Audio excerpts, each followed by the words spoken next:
Hello, and welcome to this week's episode of the Metacast podcast. That is the podcast that explores itself, explores ourselves, and explores the self in general. My name is Ty. I am one of your co-hosts. I'm your other co-host, a giant furry creature named Distance. I can vouch for the fur. He is actually covered in fur. And tonight is the Metacast movie show about My Neighbor Totoro. My neighbor's not actually named Totoro. That was a joke.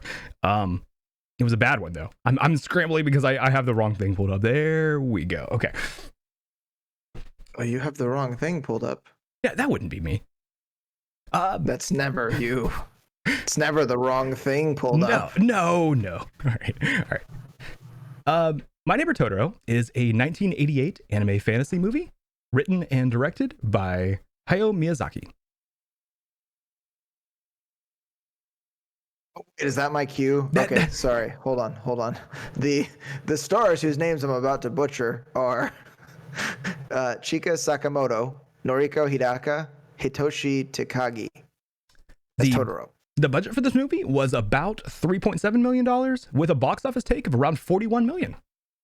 The tomato meter score was 94% with an audience score of 94%. The film, that's fishy. They're never the same. There's something weird about that. The film follows sisters. Oh, it's Satsuki, right?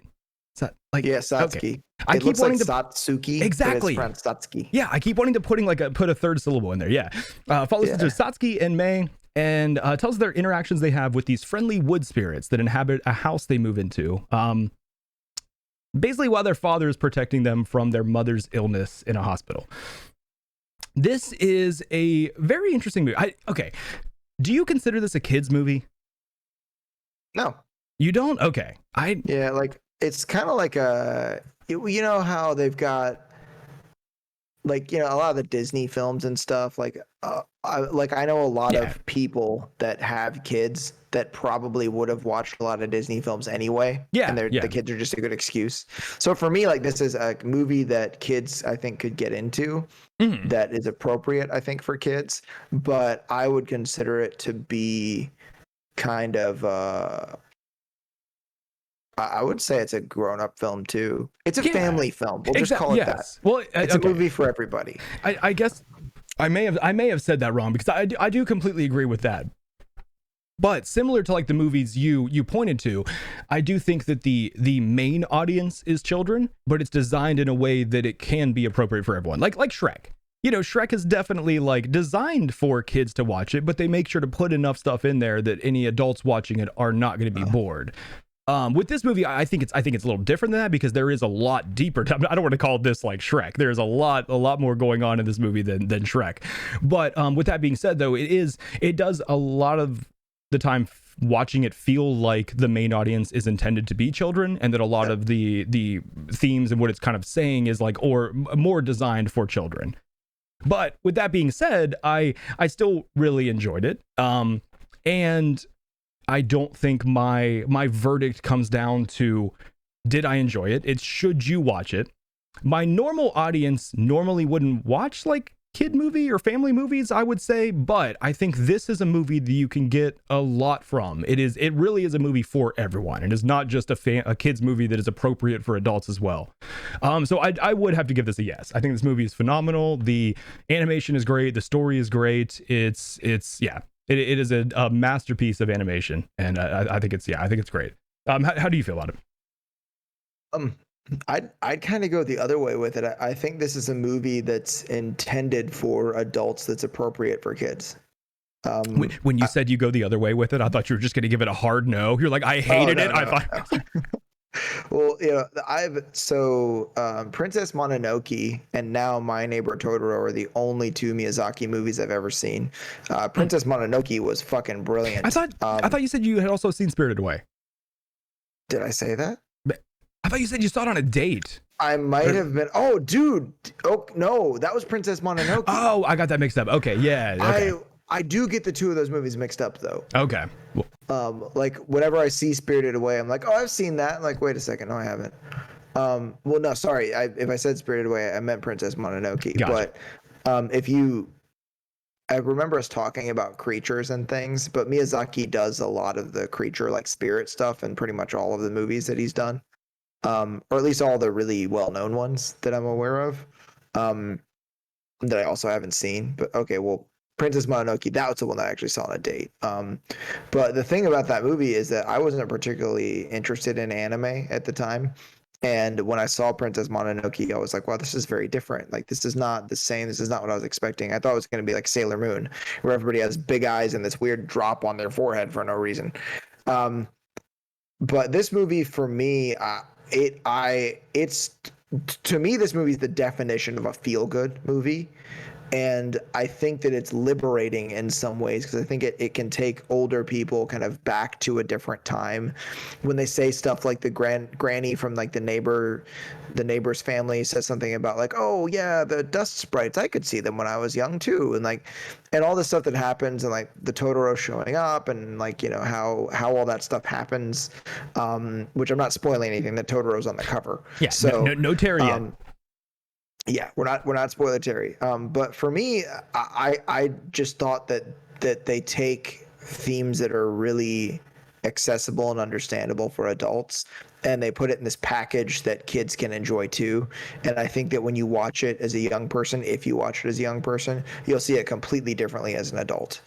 So for me on this movie, it's a definite yes, because even if you think you hate anime, really any Miyazaki work you can watch and realize that anime can be something completely different than you thought that it was before, stylistically and narratively. Narratively? Is that a word? It is Narrative? now. Yeah, I am really glad you gave this one a yes, because I was worried I was going to have to look for a new co-host, and the only other one I know is Spoiler Terry, and I think he would be a shitty fucking co-host. Dude hasn't said a single thing. Yeah, whatever. Get out of here. All right, let's get into this. So okay, how are your notes for this? Because I theoretically have notes. Okay, I do have to I have to be honest. Watching this movie, I did not get to watch it twice. I should have watched it twice, and I did not get to. So I don't feel like I have as much of an understanding as I really want to have from this movie, and that's why I was saying that I wanted a lot of your help, because yeah, it's an easy one, but it is also like it's a deep one. And I feel like it's, you know, it's almost like, even though we don't have like a large viewership or anything, I do feel like it's, you know, when we do an episode on My Neighbor Totoro, it's not like we're going to do another one. So it's like, I don't want to leave things unsaid or leave stones unturned, basically, is where I go with it. So that's what I was kind of like saying, not that it's like I need you to carry me, but it's more like yeah, definitely, like I do need help on this one.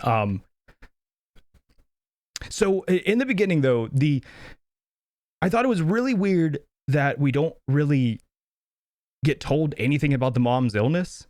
And then that started to be like an interesting theme, that it was almost like they're almost lying about it too. Like the telegram that it was just a cold, I guess, back home and stuff like that or whatever. But how did you feel about that whole situation?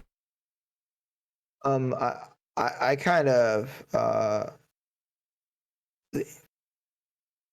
the way that they sort of told it for me, it just made me kind of remember the times where your parents told you, don't worry about it, or you don't need to know it, or we'll explain when you're older, or you're not old enough to understand that yet. It kind of reminded me of what it felt like when they would try to sort of hide things from you. Yeah. And you know, the mom, like whatever illness it is that she has, is probably a big deal. Apparently in the novel version, it's tuberculosis.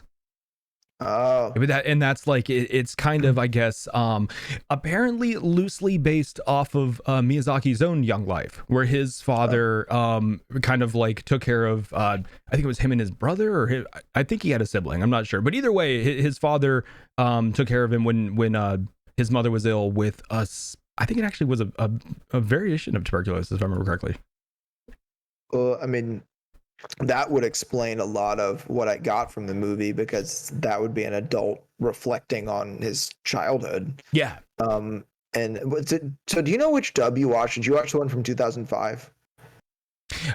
Oh, I don't know. I watched whichever one is on HBO right now. Okay, that's the Disney one. Did Okay. you happen to notice who does Satsuki's voice? No, I didn't. Who was that? Dude, it's Dakota Fanning. Was it really? That's Yes. cool. I didn't pick that out. No, actually, I like her And too. She's a good actress. Her sister does May's voice. That's Dakota and Elle Fanning? No way. Yep. That's fucking cool. I had no idea. It's a good idea though, right? Yeah, that is. Yeah, that's really cool actually.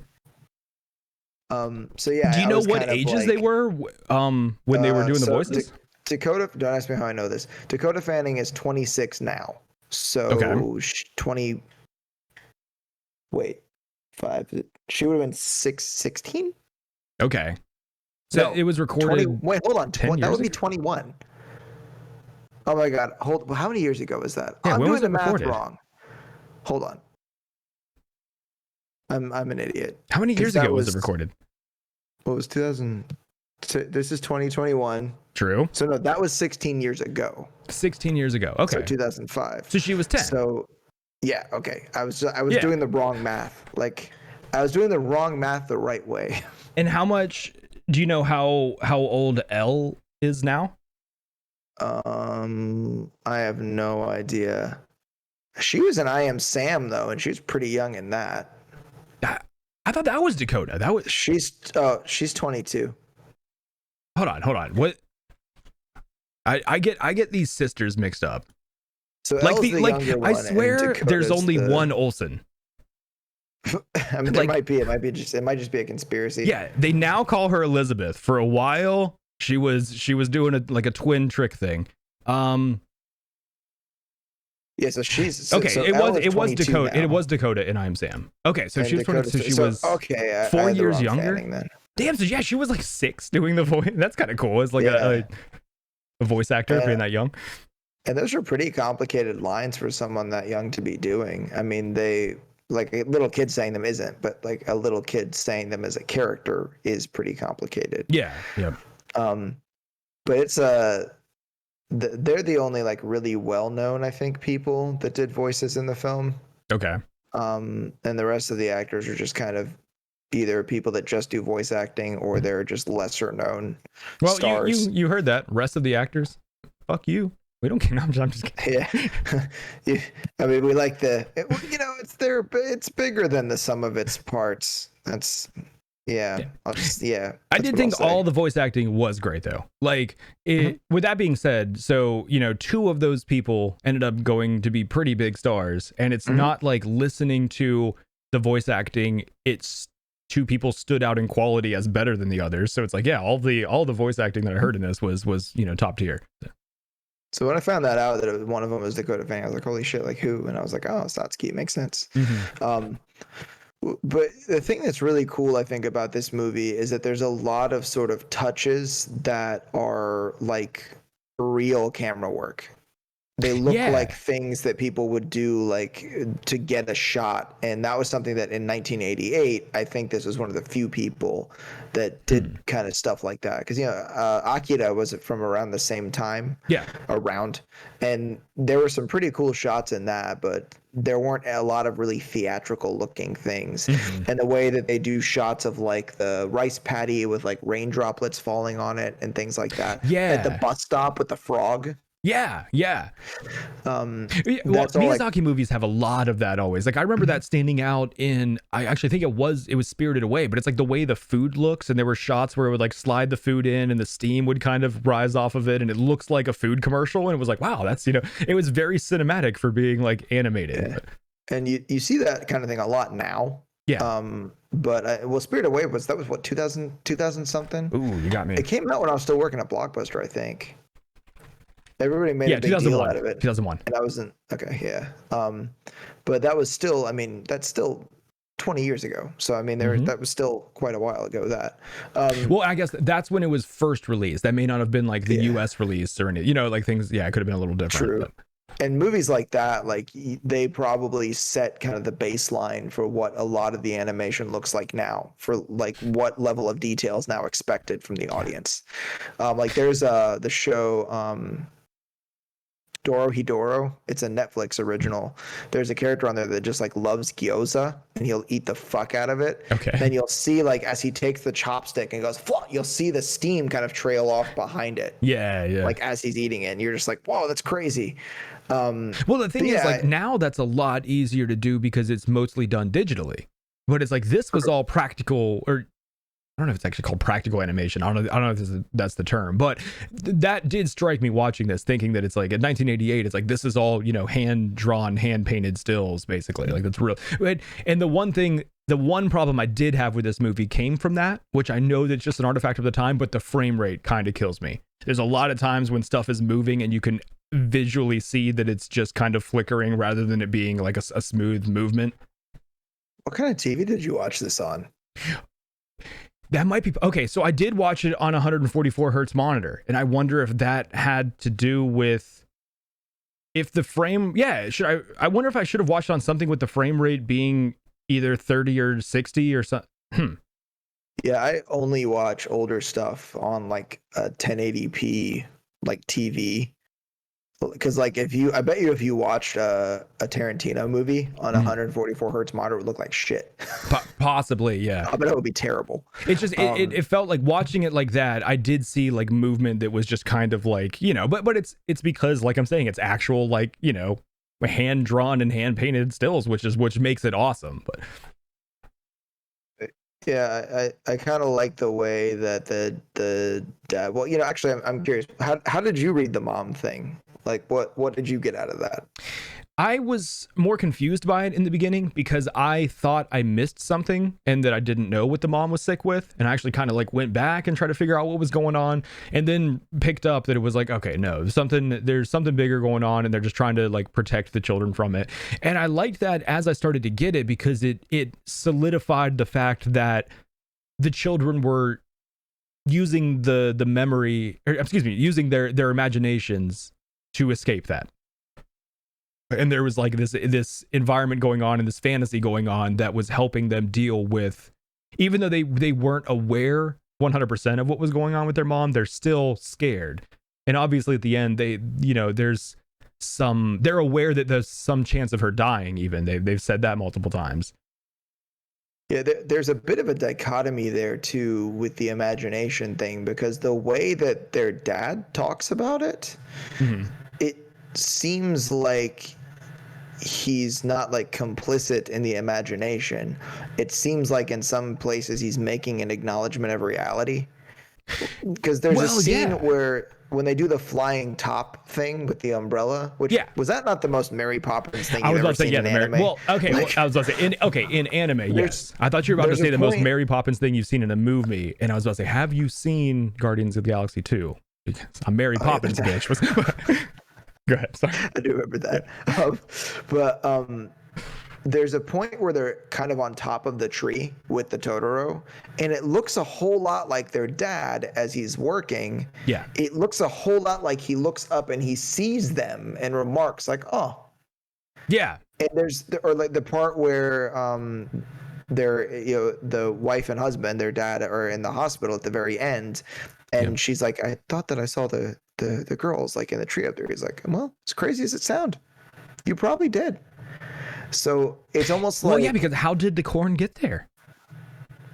Yeah, there is a cool thing in this movie. Like I didn't know if I wanted to call it a theme, but I did have a section under themes. It was like the what is reality or what is real in this movie, because there is a lot of that. The movie, I think, does that really well because I want to start saying film. The film does that really well because it, at the beginning, normally when watching a film, you go into it knowing you are going to suspend disbelief. Whenever the film shows you something, you just kind of accept that as, well, that's the reality of this universe until something tells me otherwise. So I really enjoyed that scene where they wake up after that and they see the little sprouts, and that almost solidifies that what they saw was real. And it actually like you start to question. It's like, oh shit, this movie has a little bit of that. It's like, oh, what is really going on in this movie, rather than it just being, oh, all of these fantasy aspects are just part of this movie's reality, or this film's reality. And, you know, there's something that I wanted to mention that I think is relevant it has nothing to do with the film, but it goes with the theme of our podcast. There was someone that I dated many years ago who had a very fucked up and very strange childhood, who was severely depressed, and Hey, just I'm right here, man. oh, what? We dated. Oh, I didn't do that. That wasn't a date. I thought you just paid for me because you were being cool. Well, what was with the hand job after then? I was eating popcorn. Oh, that's fair. Okay, well, yeah, that's fair. Well, so the person that I dated, though, that they told me some things about this movie, and there was some stuff that helped me to really understand this person better, because this was a beloved film for them, and they explained a little bit about this movie to me, and that's the reason why I was like, yeah, this shit's gonna make me cry. But now I understand, like, seeing who that person was and the difficulties they had, and then watching this movie, I had this weird kind of warm smile on my face for most of the film that I haven't really gotten with any other movie. And there was this we've watched some touching ones too. Yeah, we really it's have. like, Yeah. there's just something about the way that this movie is done that, like, it for me at least, it brought me so close to what I remember being a kid to be like. Yeah. And like the crazy shit that comes out of kids' mouths. Like, I actually, you know what? I'm gonna. You tried so hard not to say "kids say the darndest things" there. Oh no, I did. I tried my darndest not to say it. That would actually be really funny if the show with Bill Cosby was just called "The Shit That Comes Out of Kids' Mouths." I would have liked that a lot better. Yeah, dude, idea for another YouTube channel. Okay, I'm gonna find this because I actually I don't want to work with kids, man. Would you want to work with kids? Fuck that. I mean, working with kids would be fine. The content, I think, would be great. I do think you're right that there would be a lot of funny shit there. You could definitely mine children for content. That sounds like child labor laws are being broken. Only if we get paid for it, right? Yeah, you can definitely have them make you motherboards. Wait a second. Yeah, but yeah, like if it's electronics or clothing, it's fine. But no, but I don't know. Here we go. Yeah, well, you do have a lot more experience with kids than I do, having nephews and stuff. But I was trying to find a thing that I stumbled upon, strangely enough, just a couple weeks ago. My niece said something so fucking weird that I wrote it down, like, in the notes in my phone. I typed it out and saved it, and I have no idea what we were doing or what the context was. Okay. But she was talking about something, and I don't know if it was like a toy or an imaginary thing, but she said, no joke, she said that it was a kabook named Glub Glub. Well, yeah. But it's... Have you never met a kabook named Glub Glub? I don't even know what a kabook is. Like, I don't know. That was the first kabook you've ever been introduced to, was through your niece? That's surprising, though. Like, normally, like, I would expected you to have been introduced, like, experienced a kabook at least once in your life before then. But wow, that's... I mean, I hope I can meet one day. Maybe my mom will get tuberculosis and I'll meet one. You do live a sheltered life, though. Are you like... Sorry, Mom. Did you say hopefully my mom will get tuberculosis? Or maybe my mom... Yeah, then I can see one of those. But was it maybe or hopefully? It's like a Totoro. Well, I mean, hopefully I can see one. Okay. Hopefully. Sorry, Mom. But the stuff that it makes me wonder, like the way that this movie's written, like when May is like, Dad, it was a cat bus, and he's like, what the fuck? Like, a cat bus? It gives you this sort of sense of wonder, like the fact that there's all kinds of things like this, movies written like this, where there's this thing you experience or you can see as a child that you just don't as an adult, and you don't remember your childhood that clearly. So maybe there was some other sense you had that is gone now. So the way that the children talk to the dad, the stuff that they say, even like in the dubbed like translation that we listen to, it sounds like the weird shit that kids say. And when she said the cat bus thing, I was like, that's like when my niece said that weird thing that I happened to find in my phone a couple weeks ago. But did you have an imaginary like friend as a kid? I don't think so. I remember having one, but it was okay, so I don't know what age a kid would have an imaginary friend where they actually do believe it, but I know that the imaginary friend that I had, I was well aware that it wasn't really real. That it was just like the idea to have, like, like it wasn't that I really saw something there, or that there was like another sense or something. It was just like a fantasy thing I had where it's like, oh yeah, there's this friend, but that was also, I think I was like, 8, probably 7 or 8. So I don't know, being younger, like 4. Isn't May supposed to be 4 in this, I believe? I think so, yeah. Yeah, like being that age, I don't know if you when you have an imaginary kid as a 4-year-old, do you actually see something there, or are you aware that you're just pretending? I mean, people are capable of some weird shit. Like, your mind can talk you into a lot of stuff. Mm-hmm. And whether or not that's their mind talking them into things, or if they're just using their imagination to come up with something, I don't know. But it's like, well, yeah, I it think could that just people... be literally just how you're perceiving reality around you, because you're kind of like adapting to the world and understanding how things are. Yeah.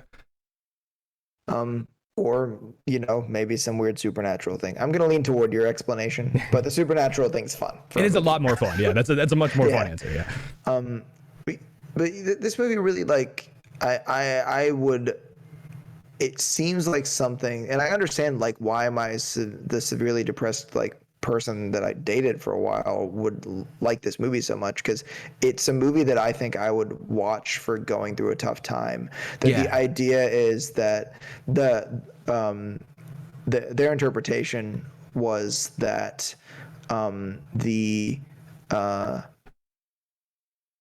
Totoro comes around when something bad happens. That the Totoro is this thing that's there to get you through.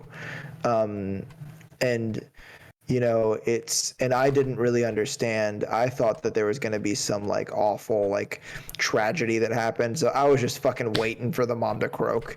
I was like, oh shit, here it comes. But then it, didn't happen, which is nice. I wish damn it, I wish I had my sample still with the like, the conspiracy theory, because that would have been nice. Have you heard the theories that make this movie really fucking dark?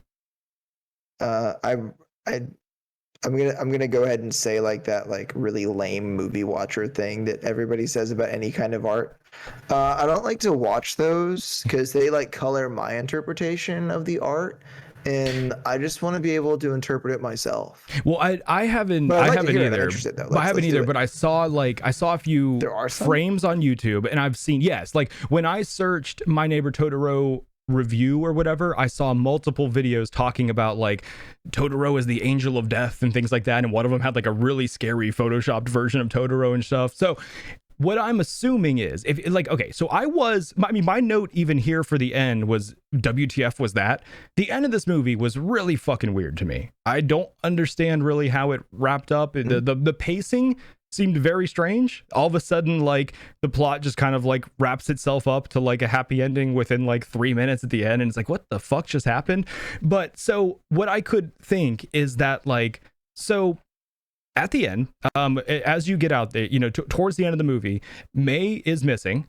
They fear that she might be dead, and Satsuki is like, trying to find her, and then she's out in the wilderness trying to find her, and all of a sudden just gets rescued by the magical spider bus, or magical spider cat bus, that takes them to the hospital to show them that their mom that was just sick and dying recently is now all of a sudden getting better and everything's happy. So it's almost like, did they all just die? And they're in some better place at the end, that it's like literally May died and Satsuki was trying to find her and died, and the mom in the hospital died, and like I think that might be the theory. I haven't really watched a lot of it, but there is like a weird thing at the end where it's like, if there was like any sort of supernatural connection to death or the other world, or like the afterlife, that could make sense as to how all of a sudden the missing 4-year-old was rescued by yeah, it is kind of weird how that. Yeah, well, I just found a thing. I'm going to read this verbatim. Okay. Totoro's may be Ghibli's most lovable yet enigmatic mascot, but it doesn't appear for just anyone. It seems throughout the film that the two girls were the only characters that can actually see Totoro. Why? The song verse states, he's only visible to children, but Kantu, another kid, cannot see the vision. Debunking this theory. Yeah, that's the other kid, the neighbor kid. That's like kind of weird. Yeah. Instead, the cat is apparently a death god, only visible to the deceased. Of course, there's deeper meaning behind the accusation. This theory insinuates that Mei actually drowns in the river. Yep. And Satsuki herself dies on the hunt for her, exactly what you were just saying.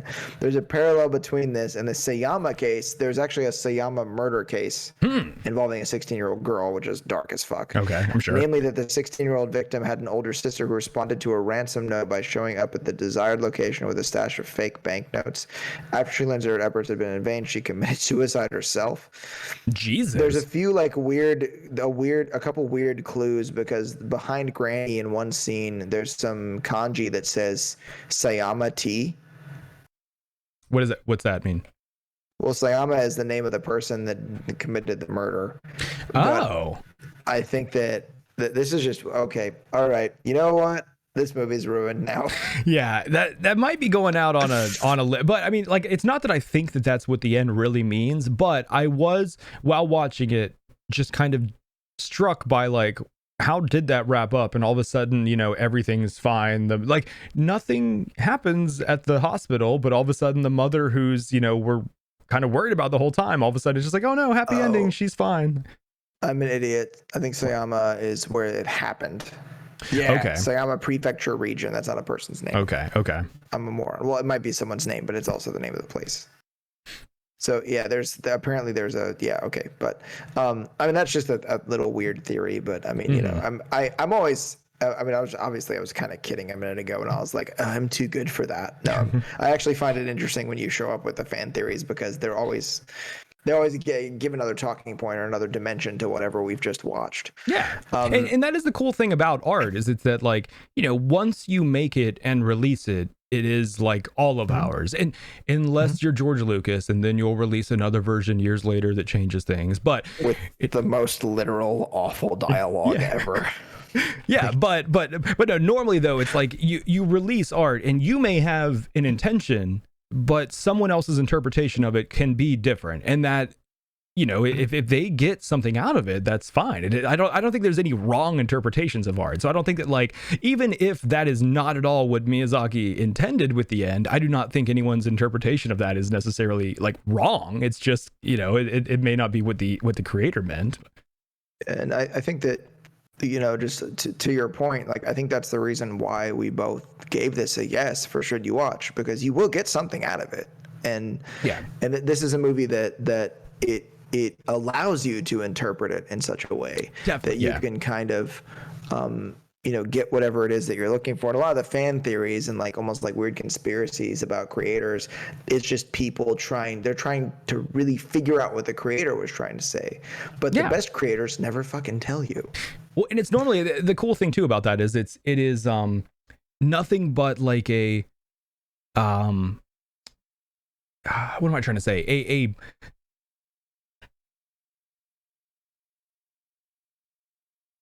It means nothing but good things. It is people that care so much about the art that they are like going deeper into it to find meaning.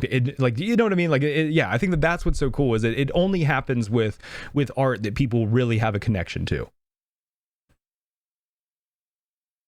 Okay, what I have a weird note here that popped up, that I'm surprised Mei isn't affected by Totoro's breath. I do think it was really funny, that scene when she first meets him, and she's like right in his mouth, and he's just roaring on her. That like, I feel like that would be very, very hot. Some hot breath. Yeah, I mean, there's a very huffing kind of, whoa. It is cool that she kind of roars back at him, sort of. Yeah. And that's also a thing that the two of them seem to do. Like when the two sisters, when they're in a situation where something seems like it's scary, they basically just yell at it. Because they do it with the little dust. Well, Dad calls them dust gremlins, and then dust sprites, or what the granny calls them. The soot sprites. Yeah. Yeah. Oh yeah, Soot Sprites. That's what Soot Gremlins. Then Soot. Okay, yeah. I don't know what I just said. I'm trying to find the lyrics to the Totoro song at the end now because I'm actually quite curious. Because based on the lyrics, it's the note that I wrote down was so the Totoro only shows up when bad shit's happening.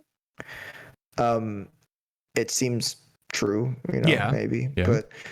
but there's a lot of, and I think we talked about this when you were talking about Spirit Away, and I thought you were talking about Princess Mononoke because I get the movies mixed up. Did you mention Shinto in that conversation? Yes. So the whole idea, like Shinto, there's a name for it in like religious studies for the nature god thing, or the nature spirits thing. The concept of animism, or is that different? Animism, I think it's animism, isn't it? Yep. I think that's what it's called. Yeah. That a lot of what Miyazaki does seems to be like a very Shinto kind of like animal creatures. So it's very strong in Spirited Away. Actually, the reason why we talked about that was that in a non-Westerns religion course I took, we used Spirited Away as a way to study the Shinto religion. That was like the section we did on Shinto. Like we actually watched Spirited Away. Cool. There's a weird thing I read that there's apparently in the spirits are called kami, I think, and that there's 8 million of them. And that culturally in ancient Japan, 8 million was synonymous with infinity. Which I was like, that's weird. Like it's 8 million, so it may as well be everything. Whatever. Well, and now the symbol for infinity is just an 8 turned sideways. I need my button for the do because it would work so much. So many conspiracies here, man. So many. But yeah, there's just something for me that when it's who was it? Man, what freaking movie was that? I've talked about this before. Tropic Thunder. Was it? Probably wasn't. I think it was. Yeah, where the whole thing about it's not my job to feel something. It's my job to make the audience feel something. Yeah, was it actually Tropic Thunder? I feel like that's something that Lazarus no, what? We definitely did talk about that, and honestly, I think it really may have been Tropic Thunder. No. Was it Pattinson? Maybe Robert Pattinson. I don't know. I can't remember. But the thing about this film in particular is I think that they do a really good job of, at least with me, like I felt a lot watching this, and it was a strange feeling I couldn't really describe, because I did have this kind of looming sadness, but there was this kind of optimism underneath it that I really did have this feeling like watching the film. I felt like I remember in this moment seeing this film. I remember being a kid right now in the most vivid way I've ever remembered it. Yeah. Yep. Like not like a memory, like cognitively, but like emotionally, there was something in me that just I felt the feeling of being a child, and I've never seen any piece of artwork ever that's given me that feeling. Do I sound crazy? No, that's interesting though. I mean, and that's a powerful thing for a piece of art to do. That's really interesting. And I think it's really cool that as the reality is going on in this movie, the sadness that you're aware of, you're not forced to deal with it because you're seeing this movie through the eyes of a child, and there is this fantasy world that you get to escape the sad reality if you want to. Yeah.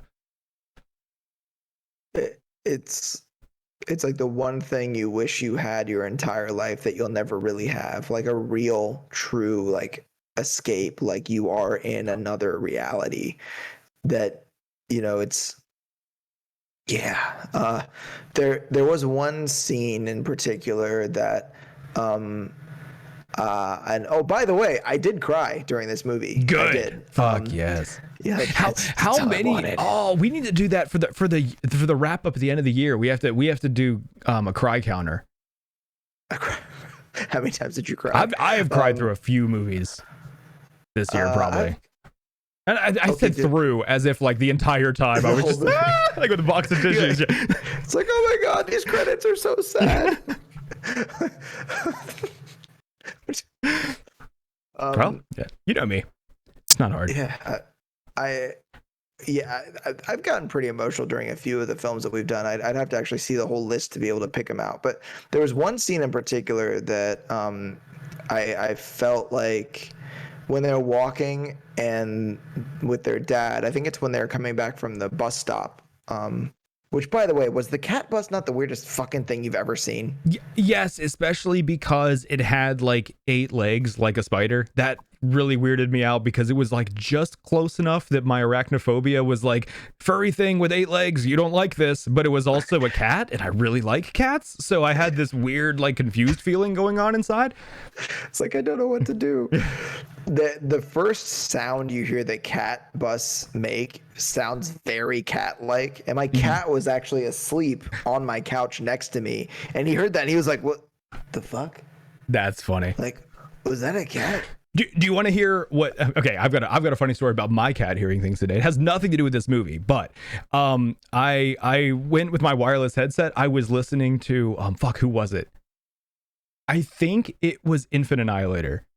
But it was someone with a very, very, very heavy vocalist, and I went near my cat, and my cat heard it, and I think had the instinct that it was a growling animal, and just like ears back and like booked it away. But it was not like music that it heard like that scared it. It was literally just the vocalist like growling. It cracked me up though. Yeah, I could see that. I mean, it's and yeah, I mean, you know, I think animals freak out about a lot of sounds in movies and things that we don't associate until we actually see them do it. But I think it was after the bus stop scene, I think. And they were coming back and the two of them said, they were like, "Lift us up, Dad." And they grabbed his arms and he kind of like lifted them up and sort of carried them as he was walking. yeah, And there was something that I think a lot of children experience, that when I was growing up, for me, my dad was like the biggest, strongest person, you know, regardless of if he really was or not. yeah. Like, even when I saw bodybuilders on TV, until I got older, I just thought that my dad was like such a strong person, and that like moment of, you know, and my dad and I had like, we didn't have a terrible relationship, but it wasn't the best, but we had plenty of good times growing up too. And when I say growing up, I do mean both of us, because you never really stop. True. And there was just something about that moment where they like talk their dad into picking them up, and the two of them are just hanging on him because they know that he can, that they believe that he's so strong, and that then he does it, and it's like the most thrilling thing ever for them. Me and my dad used to like wrestle when I was a kid, and he'd go super easy on me. Yeah, but of course, yeah. it was just fun. Like something. I wish that was totally different. We used to wrestle and he would beat my ass. Like he had like 120 pounds on me and he would pin me within 2 seconds. I'm pretty sure the folding chairs in WWE were actually his idea. Broke 3 legs, broke my eye socket. Like, God, I was a horrible wrestler. But he you know, he was the face and I was the heel, so you know, crowd hated me. Like, my sisters and mom would just boo me while he did. Sorry.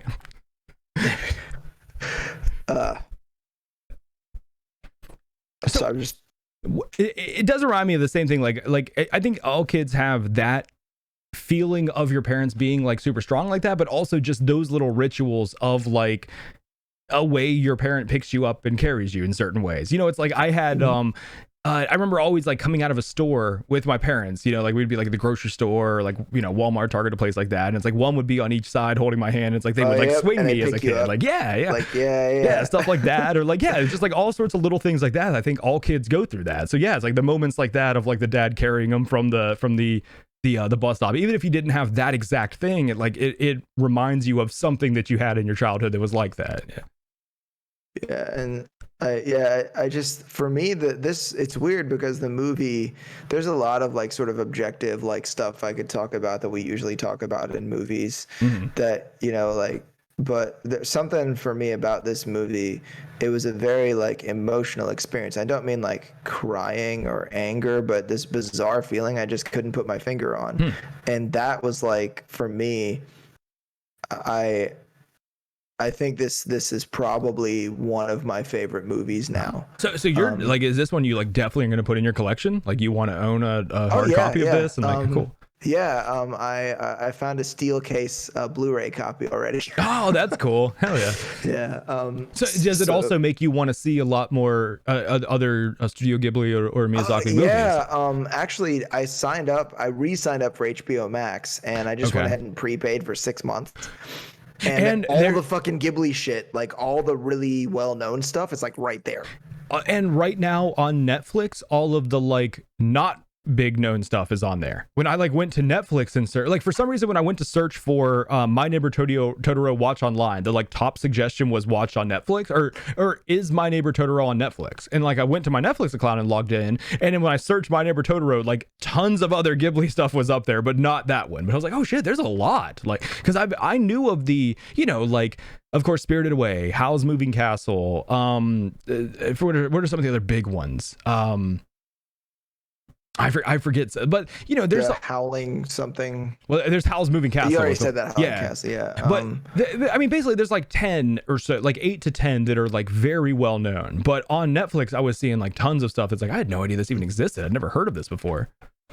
Yeah, I will certainly be exploring many of these other titles because I remember seeing Princess Mononoke, thinking it was good, and Spirited Away is on my list. But I really want to go all the way back to like the 70s because he did stuff like back then, and watch a lot of that stuff because it's just a really interesting kind of filmmaking. And it's like when I talk about the Daredevil series on Netflix, I'll tell people it's not a good superhero show, it's just a good show. Yeah.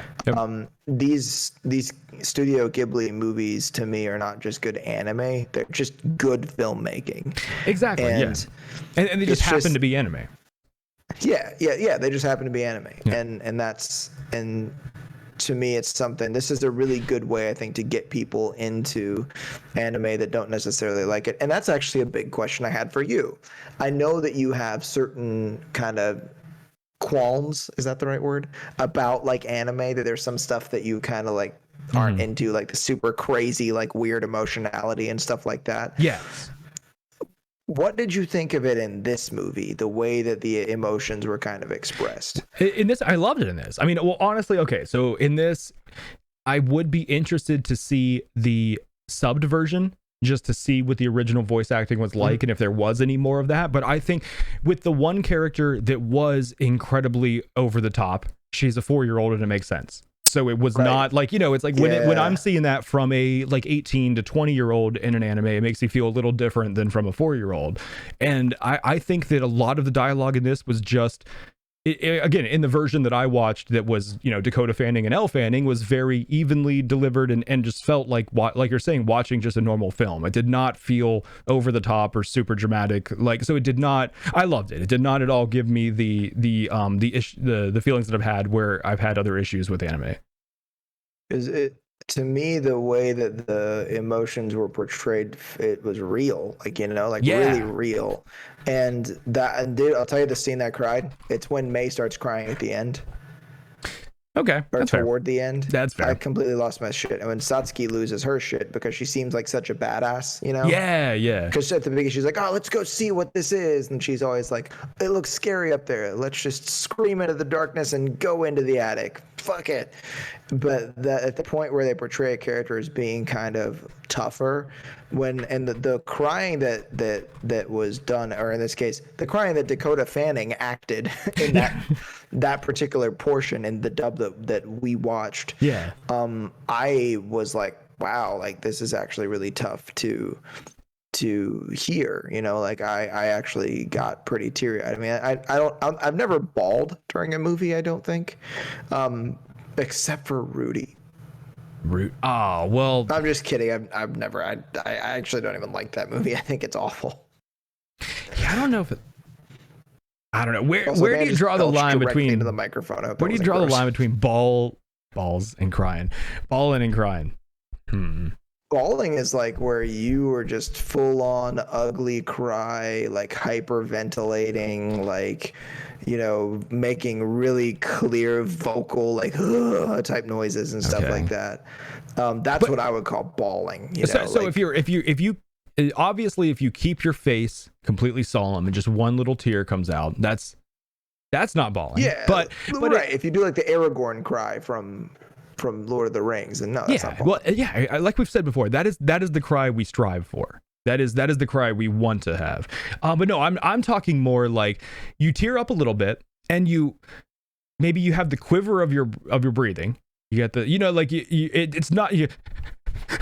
You have a little bit of that. Sorry, that was my gasm breathing. Hold on, let me go. No, but it's like a rabbit doing it. No, I had to do it super hard because I wanted to make sure that the voice activity didn't cut it off. You know what I mean? Yeah.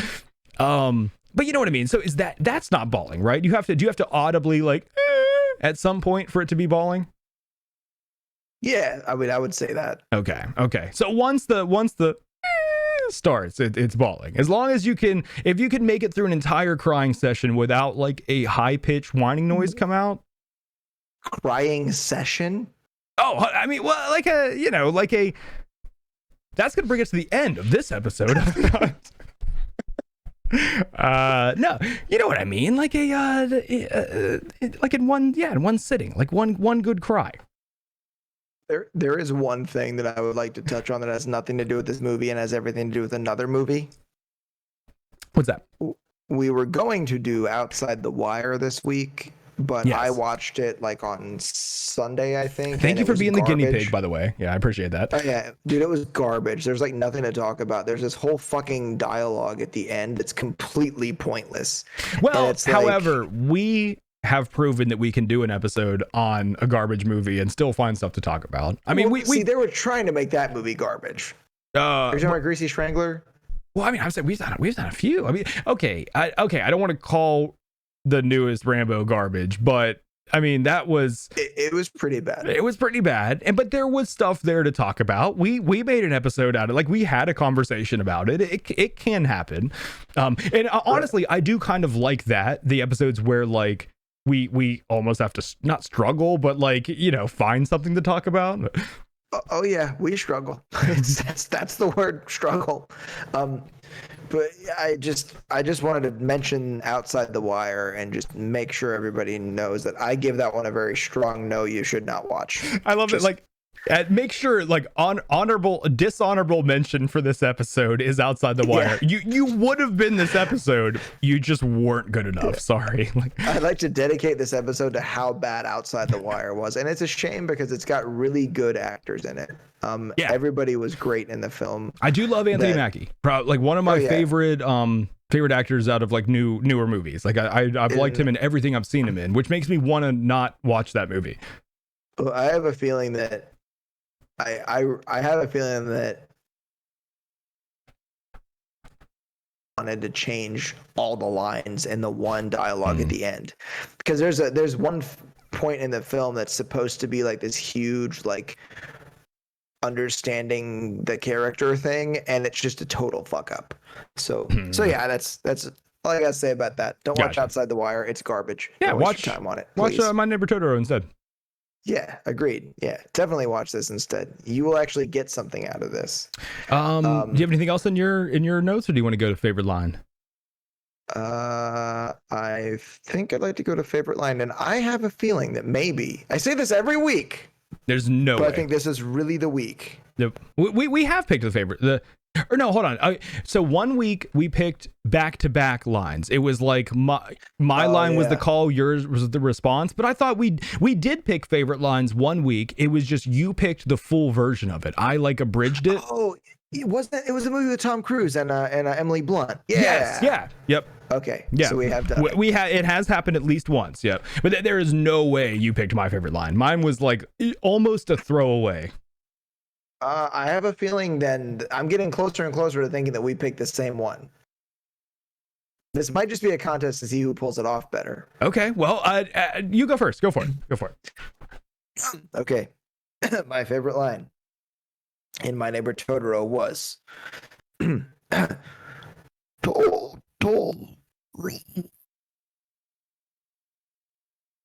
That was good, but that was not my favorite line. Was it too metal? It was no, but the voice activity thing kind of like chopped it. It did not sound like it should have sounded, I think. Hold on. Wait, I can do it better. Ready? Totoro. There we go. That was better. Totoro. That's just spooky. But That's the dark fan theory version. Yeah, exactly. Yeah, honestly, that would be kind of cool to see like a short film that someone made, just like a really dark Totoro. Like it probably exists out there. No, well, that favorite line was embarrassing. No, but you didn't go into why was that your favorite line? Because it's just that May decided that's what it was called because it kind of made it sound like that. Yeah. And it makes me wonder if one day there were some people together and they were like, "Hey, we should make a show about like little creatures, and they should all just like say their names, and that should be the only thing that they say, like in My Neighbor Totoro. And you have to catch them and like make them fight each other." I wish I could Pika so hard right now. If I had a good Pikachu impression, I would have slapped you with it right there. But no, okay, so my favorite line honestly was like kind of a throwaway. I liked the idea of the father creating this kind of helping facilitate this fantasy to protect the children from what was really going on. And I just loved I've always wanted to have a haunted house. It's been my lifelong dream.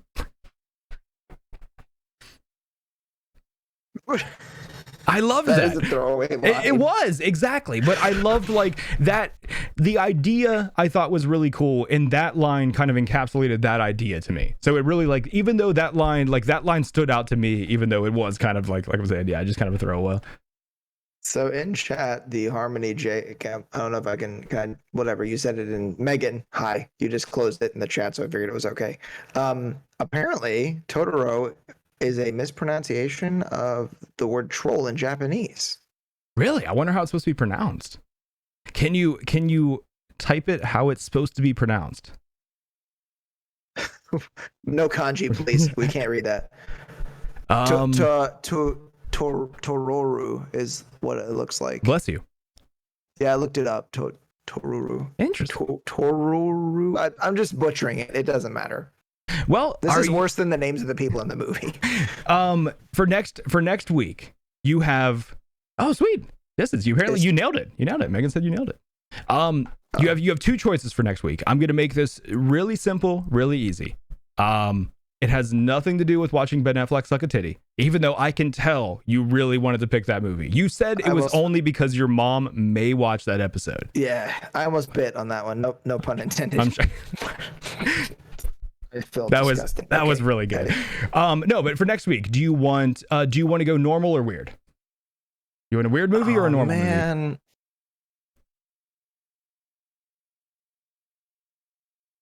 You know what? Because we are doing the first episode of our like music sharing show with Craig and John soon, and whatever the fuck you're gonna bring to that's gonna be weird as shit. Like, I just feel like I'm gonna hit my weird threshold a little too soon. Okay. So I'd like to do normal for this one. Sweet. Okay. I was actually really hoping you would pick normal, but I was, after typing this out, I was like, fuck, he's gonna pick weird. But yeah, no. This is the only time I'm gonna pick normal instead of weird. Awesome. Well, okay, so next week is Silver Linings Playbook. Have you ever seen that movie?